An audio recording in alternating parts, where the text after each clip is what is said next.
Hi, so I did my article on Black communities are already living in a tech dystopia, and it's featured in FAIR.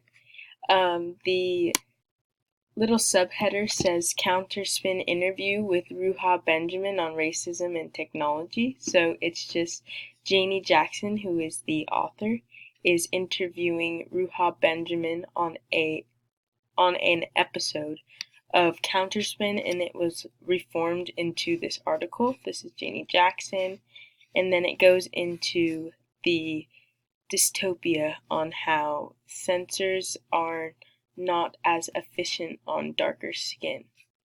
So, in my article, the speakers Janie Jackson and Ruha Benjamin, and it's an interview. And then the occasion is that the interview is created to reveal that racism is still going on, but it's happening in different ways. And Benjamin explains his past and how it comes into his future. And like his past was that like how where he lived kind of has like shown to that his black communities that he lived in are now like what are the heavily monitored and said where the police are and the predictive policing programs that they now have.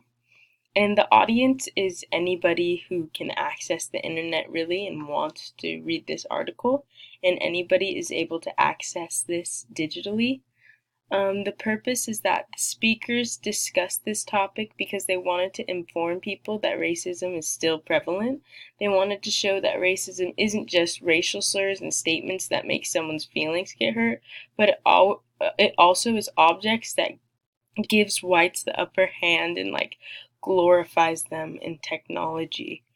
The subject is that the main idea is that black people are still being segregated and how technology is favoring the white community. The tone, I think, is both informative and disappointing.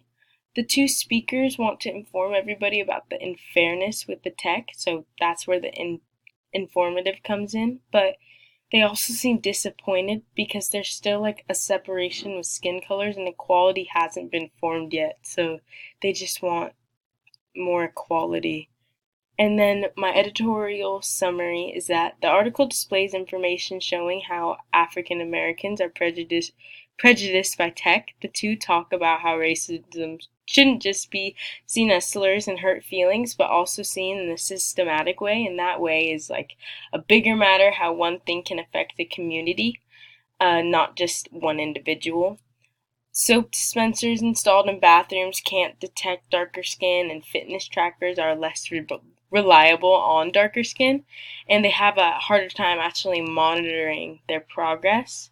And programs exist, like the predictive policing programs exist, and the locations are generated from past experiences, and in this case, it's mostly in black communities.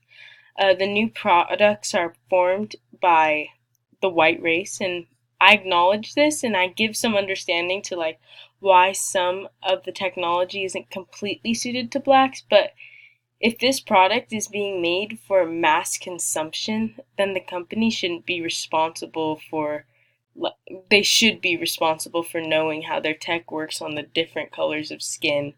And if the situation was flipped and the white people's technology didn't accommodate for their needs, like the society would be enraged and this problem would be fixed at once. And the situation I don't think is talked about enough, and the article just really greatly summarizes and expresses how racism isn't only produced from words and gestures, but also from businesses. And my discussion questions are: what is one piece of technology that doesn't work properly for darker skin colors? So that could include the fitness trackers or soap dispensers, and technically it could be the predictive policing programs. And then it says, how does a predictive policing program work? So they just have to explain how like it takes past experiences and then shows where like the most crime has been committed there, and then that's where more police will kind of be. And then my last question is, do you feel that it is unfair that technology isn't suitable for all the different races?